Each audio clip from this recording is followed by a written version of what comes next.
सुप्रभात देवियों और सज्जनों, मैं कर्नल सोफिया कुरैशी और मेरे साथ विंग कमांडर व्योमिका सिंह आज आपको 6 से 7 मई 2025 की रात 1:05 से 1:30 बजे के बीच भारतीय सशस्त्र बलों द्वारा अंजाम दिए गए ऑपरेशन सिंदूर के बारे में जानकारी देंगे।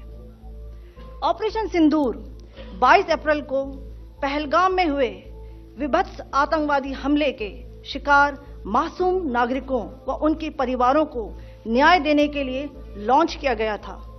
इस कार्रवाई में 9 टेररिस्ट कैंप्स को टारगेट किया गया और पूरी तरह से इसे बर्बाद किया गया। पाकिस्तान में पिछले 3 दशकों से टेरर इंफ्रास्ट्रक्चर का निर्माण हो रहा है।